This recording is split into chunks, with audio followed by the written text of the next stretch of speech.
Handa raw si Bishop Emeritus Teodoro Bacani na mangutang para bigyan ng 5 milyong piso si Pangulong Duterte.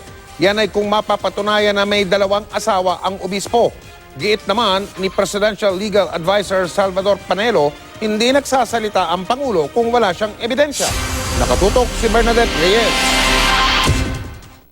Sa tirada ni Pangulong Rodrigo Duterte nitong Martes, sa harap ng mga naulila ng SAF 44, si Novaliches Bishop Emeritus Teodoro Bacani ang tinamaan.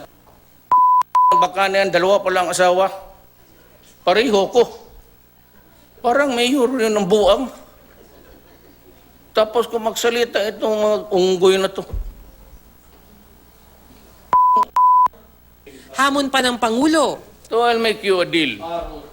Basahin ninyo itong libro na ito.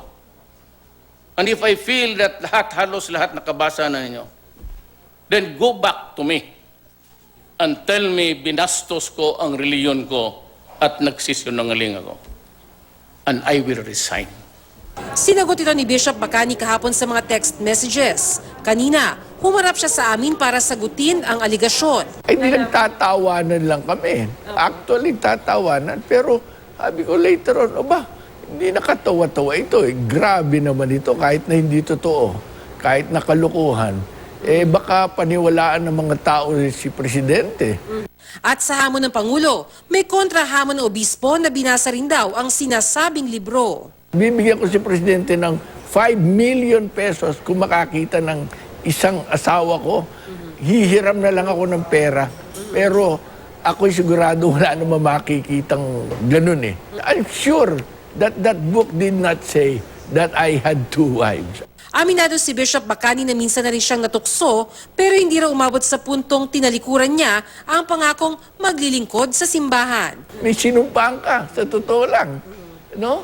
Kanya, kapag ka nahulog ka, ang solusyon doon, magbago ka. Huwag mo sabing, nahulog na ako, tuloy-tuloy na ako dyan. Wala raw siyang sama na loob sa Pangulo na kanya pang araw ipinagdarasal. Mensahe niya sa Pangulo. A president who cannot control his tongue and his sexual desires, how can he rule a nation well? Kanya, kaya naman niya presidente yan eh. At kaya niya magbago sa biyaya ng Panginoon. Sabi naman ni Presidential Legal Advisor Salvador Panelo, sakop daw ng freedom of expression ang sinabi ng Pangulo laban kay Bacani. I do not think the President will make any statement that has no backup on records and or documents or testimonials.